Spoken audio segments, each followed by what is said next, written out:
வாழ்க வையகம், வாழ்க வளமுடன். Hello friends, welcome to my கதம்பம். அனைவருக்கும் வணக்கம். நாம் இன்னைக்கு ஒரு இதிகாச கதையை பார்க்கலாம். நலன்னு ஒரு ராஜா இருந்தார். அவர் நல்ல முறையில் ஆட்சி செஞ்சார். அவர் ஆட்சியில் மக்கள்லாம் ரொம்ப சந்தோஷமாக இருந்தாங்க. அதே போல் பக்கத்து நாட்டில் தமயந்தின்னு ஒரு இளவரசி, நல்ல அழகு அறிவு எல்லாமே அவங்கக்கிட்ட நல்லா நிறைஞ்சிருந்தது. அப்போ தமயந்திக்கு ஏற்ற கணவர் நலன் தான் எல்லாரும் பேசிக்குவாங்க. அதே போல் நலனை பார்க்குறவங்களும் நலனுக்கு ஏற்ற மனைவியாக தமயந்தி தான் இருப்பாங்க அப்படின்னு சொல்லுவாங்க. அப்போ தமயந்திக்கும் நலனை பார்க்கணும், நலனை தான் கல்யாணம் பண்ணிக்கணும்னு ஆசைப்படுவாங்க மனசுலேயே. நலனும் அதே போல் தமயந்தியை பார்க்கணும் அப்படின்னு ரொம்ப நல்லா ஆசைப்பட்டுட்டு இருந்தாங்க. இப்படி இருக்கும்போது தமயந்தியோட அப்பா ராஜா தமயந்திக்கு திருமணம் செய்யணும்னு சொல்லிட்டு முடிவு பண்ணி எல்லா ராஜாக்களுக்கும் அழைப்பு விடுக்கிறாரு. அந்த காலலெல்லாம் சுயம்வரம்னு சொல்லுவாங்க. சுயம்வரம் நடக்கிற இடத்துல மணப்பெண் கிட்ட ஒரு மாலை தந்து அனுப்புவாங்க. அந்த மணப்பெண் யாரோட கழுத்தில் அந்த மாலையை போடுறாங்களோ அவங்களுக்கும் அந்த மணப்பெண்ணுக்கும் கல்யாணம் நடக்கும். இதுக்கு பேர் தான் சுயம்வரம். நலனுக்கும் அழைப்பு வருது. நலனும் சுயம்வரத்தில் கலந்துக்கணும்னு ஆசைப்பட்டு கிளம்புறாங்க. நலன் சுயம்வரத்தில் கலந்துக்க போகிறாங்கன்னு தெரிஞ்ச உடனே மற்ற எல்லா நாட்டு அரசர்களும் சுயம்வரத்துக்கு போக மாட்டேங்கிறாங்க. நலன் கலந்துக்கிறாங்கன்னும் போது நலனை தான் எல்லாருக்கும் பிடிக்கும், நம்ம போயிட்டு அங்கே அசிங்கப்பட வேணாம் அப்படின்னு சொல்லிட்டு எந்த ராஜாமே வரல. இதை பார்த்த தேவர்கள்லாம் கலந்துக்கணும்னு ஆசைப்படுறாங்க. தேவர்கள் எல்லாருமே நலன் போலவே உருவம் எடுத்து சுயம்வர மண்டபத்தில் கலந்துக்கிறாங்க. எல்லாருமே பார்க்கறதுக்கு ஒரே போல் நலராஜா போலவே இருக்கிறாங்க. யாருக்குமே ஒன்றுமே புரியல. தமயந்தியும் மாலை எடுத்துக்கிட்டு சுயம்பர மண்டபத்துக்கு வராங்க. பார்த்தா எல்லாருமே ஒரே போல இருக்கிறாங்க. அதில் எப்படி நலனை கண்டுபிடிக்கிறதுன்னு தமயந்தி மனசை ஒருமுகப்படுத்தி யோசிக்கிறாங்க. நலராஜா சுயம்பரத்தில் கலந்துக்கிறாங்கன்னு சொன்ன உடனே மற்ற எந்த நாட்டு அரசரும் சுயம்பரத்துக்கு வரவே இல்லைன்னு அவங்க அப்பா அவங்க அம்மா கிட்ட பேசின்னு இருந்ததை தமயந்தி கேட்டது கவனத்துக்கு வந்துச்சு. அப்போ நல மகாராஜா மட்டும்தான் வந்திருக்கிறாங்க, மற்றவங்கெல்லாம் ராஜா கிடையாது, தேவர்கள் தான் வந்திருக்கணும் அப்படின்னு சொல்லி தமயந்தி முடிவு பண்ணுறாங்க. ஒரு முறை அவங்க பாட்டி சொன்னது தமயந்திக்கு கவனத்துக்கு வருது. தேவர்கள்லாம் கண் சிமிட்ட மாட்டாங்க, அவங்க போட்டுட்டு இருக்கிற மாலை அசையாது அப்படின்லாம் அவங்க பாட்டி சொன்னது தமயந்திக்கு கவனத்துக்கு வருது. உடனே அந்த மாலை எடுத்துக்கிட்டு சுயம்வரம் மண்டபத்தில் போயிட்டு ஒவ்வொருத்தராக பார்த்துட்டே வரும்போது ஒவ்வொருத்தர் கண்ணு கூட கண் சிமிட்டவே இல்லை. வெச்ச கண் வாங்காமல் அப்படியே பார்த்துட்டு இருக்கிறாங்க. தமயந்தியும் மாலை எடுத்துகிட்டு போயிட்டு கரெக்டாக நலனோட கழுத்தில் மாலையை போடுறாங்க. அப்போ நலன் மகாராஜாக்கும் தமயந்திக்கும் சீரும் சிறப்புமாக கல்யாணம் நடக்குது. அவங்க நல்ல விதமாக இல்லற வாழ்க்கையை நடத்துகிறாங்க. இந்திரசேனைன்னு 2 குழந்தைங்களோட சந்தோஷமாக வாழ்க்கை கடந்துட்டு இருக்குது. மகாராஜாவுக்கு சனி பகவான் பிடிக்க வேண்டிய காலகட்டம் வருது. அவங்க எப்போ தப்பு பண்ணுறாங்களோ நம்ம போய் அப்போ டக்குன்னு பிடிக்கணும் அப்படின்னு சொல்லிட்டு சனி பகவான் நலன் ராஜாவோட பின்னாடியே பார்த்துட்டே இருக்கிறாங்க. நலராஜா அவசரமாக ஒரு இடத்துக்கு போயிட்டு பூஜையில் கலந்துக்கணும்னு வேகமாக வராங்க. உள்ளே போகும்போது கால் அவசரமாக கழுவிட்டு உள்ளே போகிறாங்க. அப்படி அவசரமாக கழுவும்போது பாதத்தோட பின்னங்கால் நனையவே இல்லை. கால் சரியாக கழுவாமல் அப்படியே பாதி கால் வரல நனைச்சிட்டு பூஜைக்கு கலந்துக்க உள்ளே போயிடுறாரு. இதுதான் சரியான சந்தர்ப்பம்னு சனி பகவான் நல மகாராஜாவோட பாதத்தோட பின்பக்கத்தில் போய் சனி பகவான் உக்காந்துடுறாரு. நலனும் பூஜையிலலாம் கலந்துட்டாங்க. வழக்கம் போல் நலன் எல்லா வேலையும் செஞ்சுட்டு தான் இருக்கிறாங்க. அப்படி இருக்கிற சமயத்தில் நலராஜாவோட பகைமை அரசன் பக்கத்து நாட்டுக்காரர் அவர் நல மகாராஜாவுக்கு அழைப்பு விடுக்கிறாரு. நம்ம இனிமேல் பகைமை பாராட்ட வேணாம், நட்போடு இருக்கலாம், எங்கள் அரண்மனைக்கு வாங்கன்னு சொல்லி அழைப்பு விடுக்கிறாரு. அதை பார்த்து தமயந்தி சொல்கிறாங்க, பகைமை ராஜான்னு சொல்கிறீங்க, ஏன் அவங்க அரண்மனைக்கெலாம் நீங்கள் போகணும் அப்படின்னு சொல்லி கேட்குறாங்க. ஆனால் எப்போவும் மனைவி சொல்கிற கேட்குற அந்த நலன் இப்போ மனைவி சொல்ல நாம் ஏன் கேட்கணும்னு ஒரு எண்ணம் வந்துடுது. இல்லை, நட்பு பாராட்டலாம்னு சொல்லும்போது எனக்கு போகணுன்னு தான் தோணுது, நான் போயிட்டு வரேன் அப்படின்னு சொல்லிட்டு போகிறாங்க. நலனை வந்து அந்த பக்கத்து நாட்டு அரசர் வந்து கூப்பிட்டு எல்லாம் விருந்துலாம் வைக்கிறாங்க. நம்ம 2 பேரும் பகடை விளையாடுவோம் அப்படின்னு சொல்லி அவங்க நண்பர் கேட்குறாங்க.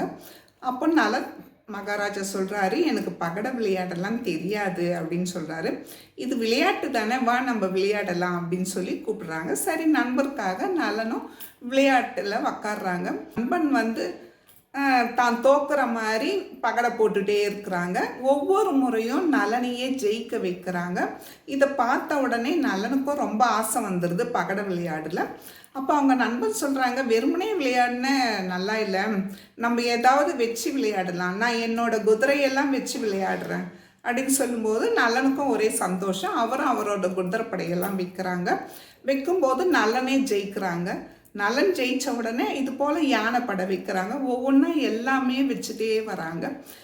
அப்போ அவங்க நண்பன் என்ன செய்கிறாங்க, தன்னோட அரசாட்சியும் தன்னோட மக்கள் தன்னோட சொத்து செல்வம் எல்லாமே பகடை சூதாட்டத்தில் பணயமாக வைக்கிறாங்க. அப்போ நலராஜா சொல்கிறாரு, நம்ம வந்து விளையாட்டுக்கு தான் தொடங்கணும், இதில் வந்து நம்மளோட அரசாட்சி மக்கள் எல்லாமே வைக்கணுமா அப்படின்னு. நீ தான் எல்லாமே ஜெயிச்சுட்டு வர, அதனால் தைரியமாக விளையாடுன்னு அவங்க நண்பன் சொல்கிறாங்க. நலனும் அதே போல் சரின்னு சொல்லிவிட்டு அவரோட அரசாட்சி மக்கள் செல்வம் எல்லாமே சூதாட்டத்தில் பணயமாக வச்சு விளையாடும்போது இந்த முறை அவங்களோட நண்பனே ஜெயிச்சிட்டாங்க. நலன் வந்து சூதாட்டத்தில் தோற்று போகிறாரு. அவரோட அரசாட்சி மக்கள் செல்வம் எல்லாத்தையுமே இழந்துடுறாரு. நீ இன்னும் அந்த நாட்டில் இருக்கிறதுக்கு உனக்கு அருகதை கிடையாது, நீ உன்னோட மனைவி குழந்தைங்களை கூட்டிட்டு எங்காவது போயிடுன்னு சொல்லி அவங்க நண்பன் சொல்கிறாங்க. அவரும் வைக்கப்பட்டு தலை குனிஞ்சு அவங்க மனைவி கிட்ட வந்து சொல்கிறாரு, நீ சொன்னது சரியாக போச்சு, நான் இது போல் எல்லாமே தோத்துட்டு வந்திருக்கிறேன், இந்த அரண்மனையில் இருக்கிறதுக்கு எனக்கு தகுதி கிடையாது, நம்ம இந்த அரண்மனையை விட்டு போகணும் அப்படின்னு சொல்லி குழந்தைங்களை கூட்டிகிட்டு கிளம்பி வராங்க. குழந்தைங்களை கூட்டிகிட்டு எங்கே போகிறதுன்னு சொல்லிட்டு அவங்க பாட்டி வீட்டில் குழந்தைங்களை விட்டுட்டு தமையந்தியும் நலனும் மட்டும் ஊர் விட்டு வெளியே வராங்க. வந்து காட்டுக்கு போகிறாங்க. அங்கே கிடைக்கிற பழமெல்லாம் சாப்பிட்டுட்டு காட்டிலேயே இருக்கிறாங்க. தமையந்தி நடக்கிறாங்களே, இவ்வளோ சிரமப்படுறாங்களே, நலராஜா ரொம்ப கஷ்டப்படுறாரு. நம்ம கூடவே இருந்தோம்னா தமையந்தியும் கூட கஷ்டப்படணும், நம்ம தமையந்தியை விட்டுட்டு கிளம்பிடலாம், அப்போ அவங்க அம்மா வீட்டுக்கு போயிடுவாங்க, அவங்களாவது நிம்மதியாக இருப்பாங்கன்னு காட்டிலேயே தமையந்தியை விட்டுட்டு நலராஜா புறப்பட்டு போயிடுறாரு. கண் விழிச்சு பார்த்த தமையந்திக்கு நலராஜா இல்லைன்னொன்னே இன்னும் அதிர்ச்சி ஆகுது. ரொம்ப எல்லா இடமும் தேடுறாங்க, எங்கே இருக்கிறாங்கன்னே நலன் தெரியல. உடனே என்ன செய்கிறாங்க, அவங்க பக்கத்து நாட்டில் போய் வேலைக்கு போயிடுறாங்க. கார்கோடகன் என்ற பாம்பு நலனை வந்து கடிச்சிடுது. அதனால் நலனோட உடம்பு முழுசுமே கருன்னு கருத்து போயிட்டு உருமாறி போயிடுறாங்க. நலனோட அழகே போயிடுது. நலன்தானான்னு தெரியாத அளவுக்கு உருமாறிடுறாங்க. அப்படியே என்ன செய்கிறாங்க, போயிட்டே இருக்கும்போது ஒரு அரண்மனைக்கு போயிட்டு சமையல் வேலைக்கு போய் செய்கிறாங்க. சமையல் வேலையில் ரொம்ப பிரமாதமாக சமைக்கிறதுனால அரண்மனையிலேயே அவர் சமையல்காரராக வேலைக்கு வச்சுக்கிறாங்க. இப்படியே இருக்கும்போது ஒரு முறை தமையந்தி வேலை செய்கிற அரண்மனைக்கு அவர் தமையந்தியோட அப்பா வராங்க. அரண்மனையில் தமையந்தியை பார்த்துடுறாங்க. பார்த்துட்டு, ஏமா நீ இங்கே வந்து வேலைக்கு வந்த, நேராக வீட்டுக்கு வந்திருக்கலாம்லன்னு சொல்லிட்டு ராஜா கிட்ட சொல்லிட்டு தமையந்தியை அவங்களோட வீட்டுக்கு கூட்டிகிட்டு போயிடுறாங்க. வீட்டுக்கு போயிட்டு அப்போ கேட்குறாங்க, ஏன் என்ன ஆச்சு, ஏன் நீ அங்கே வேலைக்கு போன, நலன் எங்கே அப்படின்லாம் அவங்க அப்பா கேட்கும்போது, இது போல் காட்டில் என்னை விட்டுட்டு நலன் போயிட்டாரு, நான் எங்கெங்கேயோ தேடினேன், எனக்கு எங்கேயும் கிடைக்கவே இல்லை, அதனால தான் நான் இங்கே வேலைக்கு வந்தேன், சரி நானும் தேடுறேன் அப்படின்னு சொல்லிட்டு தமையந்தியோட அப்பாவும் எல்லா இடத்துலையும் நலனை தேடுறாங்க. எங்கேயுமே நலனை கண்டுபிடிக்க முடியல. ஏன்னா நலன் தான் உருமாறி இருக்கிறாங்க, கருன்னு எல்லாமே உருமாறிடுச்சு, கண்டே பிடிக்க முடியல. அப்போ தமையந்தி ஒரு யோசனை பண்ணுறாங்க, அப்பா நீங்கள் வந்து எனக்கு மறுபடியும் ஒரு சுயம்வரத்துக்கு ஏற்பாடு பண்ணணும் அப்படின்னு சொல்லி கேட்குறாங்க. இப்படி சுயம்வரம் ஏற்பாடு பண்ணுறீங்கன்னு தெரிஞ்சால் கண்டிப்பாக நலராஜா வருவார் அப்படின்னு சொல்லிட்டு எனக்கு தோணுது அப்படின்னு சொல்கிறாங்க. உடனே அவங்க அப்பாவும் தமையந்திக்கு வந்து சுயம்வரம் நடத்துறதுக்கு ஏற்பாடு பண்ணுறாங்க. நலன் இருக்கிற அந்த அரண்மனைக்கும் விடுப்பு வருது. ராஜா பேசிக்கிறாங்க, இது போல் தமயந்திக்கு மறு திருமணம் நடக்கிறதுக்கு, மறு சுயம்வரம் நடக்கிறதுக்கு விடுப்பு வந்திருக்கு, நான் போய் அதில் கலந்துக்க போகிறேன் அப்படின்னு சொல்லி, நீ தேரோட்ட வரியா அப்படின்னு சொல்லிட்டு நலனை கேட்குறாங்க. சரி நான் வரேன் அப்படின்னு சொல்கிறாங்க. தமயந்தியோட அரண்மனைக்கு வந்துடுறாங்க. அங்கே சுயம்வரம் நடக்கிற மண்டபத்துக்கு தமயந்தி மாலை எடுத்துக்கிட்டு வராங்க. வரும்போது எல்லாரும் பார்க்குறாங்க, பார்த்துக்கிட்டே வராங்க, ஒவ்வொருத்தராக பார்த்துக்கிட்டு வராங்க. கருன்னு இருக்கிற நலன் கழுத்தில் மாலையை போடுறாங்க. போட்ட உடனே சுற்றி இருந்தவங்களுக்கு எல்லாருக்குமே அதிர்ச்சி ஆயிடுது. இவர் தான் நலன், என்னோட கணவன் சொல்கிறாங்க. அப்போ நலனும் ஒத்துக்கிறாங்க, ஆமாம் நான் தான் நலன் சொல்லி ஒத்துக்கிறாங்க. ராஜாவும் ஏன் இப்படி போனீங்க, எவ்வளோ கஷ்டம் இருந்தாலும் ஒன்றா இருக்கணும், நான் கொஞ்ச நாள் தனியாக இருந்துட்டு வரேன், நான் தவ வாழ்க்கை வாழணும்னு நினைக்கிறேன்.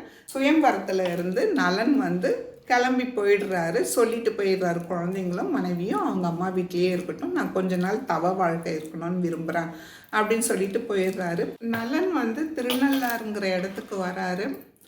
அங்கே ஒரு சிவன் கோயில் பார்க்குறாரு. ஒரு கிணறு நோண்டுறாரு. அந்த கிணத்துல இருந்து தண்ணி எடுத்துக்கிட்டு போய் சிவபெருமானுக்கு தினம் அபிஷேகம் பண்ணுறாரு. அந்த கோயிலெலாம் சுத்தம் செஞ்சு முடிச்சுட்டு அங்கேயே தங்கி கோயில் வேலையே செஞ்சுட்டு அங்கேயே தங்கி இருக்கிறாரு. இப்படியே தினம் அவர் சிவபெருமானை வணங்குறத வழக்கமாக வச்சுருந்தார்.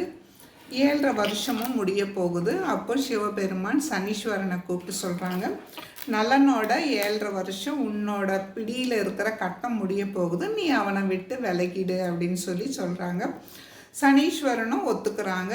சிவபெருமானும் சனீஸ்வரனும் நலனுக்கு காட்சி தராங்க. சிவபெருமான் சொல்கிறாரு, இன்னையோட உன்னை விட்டு சனி பகவான் விலகிடுவார், இனிமேல் நீ குழந்தைங்களோடமும் ராஜ்யம் போய் ஆண்டு நல்ல விதமாக ஆட்சி செய்யின்னு ஆசி வழங்குறாங்க.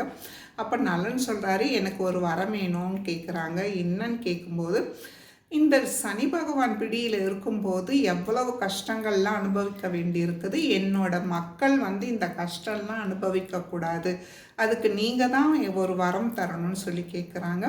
அதுக்கு சிவபெருமான் அப்படியே ஆகட்டும்னு வரம் தராரு. நீ அமைச்ச இந்த குளத்தில் குளிச்சுட்டு என்னை வணங்கிட்டு ஒரு சனி பகவானையும் வணங்கினோம்னா சனி பிடிச்சிருக்கிற அந்த காலகட்டத்தில் இருக்கிற வலி கம்மியாக இருக்கும், கஷ்டம் குறைவாக இருக்கும், அதை ஏற்றுக்கிறதுக்கு உண்டான மன வலிமையும் உடல் வலிமையும் அவங்களுக்கு கிடைக்கும்னு சொல்லி சிவபெருமான் வரம் தராரு. சனீஸ்வரரும் ஒத்துக்கிறார். இதுதான் அந்த தல வரலாறு. திருநள்ளார் சனி பகவான் கோயிலோட தல வரலாறு. இப்போ சயின்டிஃபிக்காகவும் ப்ரூவ் பண்ணியிருக்கிறாங்க. சனி கிரகத்தில் இருந்து தினம் ஒரு நீல நிற கதிர் அந்த திருநள்ளார் கோயில் மேலே படுறத கண்டுபிடிச்சிருக்கிறாங்க. செயற்கைக்கோள் போகும்போது அந்த இடத்துல மட்டும் ஒரு 3 வினாடிகள் செயலிழந்து போயிட்டு மறுபடியும் போகுது. அதுக்கு எந்த பாதிப்பு வரதில்லை. ஆனால் அந்த ஒரு 3 வினாடிகளுக்கு செயலிழந்து போகுது. தினம் அந்த கருநீல கதிர்கள் சனி கிரகத்தில் இருந்து அந்த கோயில் மேலே படுறதாகவும் 2 வருஷத்துக்கு ஒரு முறை அந்த சனி பயிற்சி நடக்கிற காலத்தில் அந்த கதிரோட அடர்த்தி அதிகமாக இருக்கிறதாகவும் சயின்டிஃபிக்லியே ப்ரூவ் பண்ணியிருக்கிறாங்க. என்ன ஃப்ரெண்ட்ஸ், உங்களுக்கு இந்த இதிகாச புராண கதை பிடிச்சிருக்குதா? உங்களோட ஃபீட்பேக்கை மறக்காமல் சொல்லுங்கள். சப்ஸ்கிரைப் பண்ணாதவங்க சப்ஸ்கிரைப் பண்ணுங்கள். தேங்க்யூ, பாய். வாழ்க வையகம், வாழ்க வளமுடன்.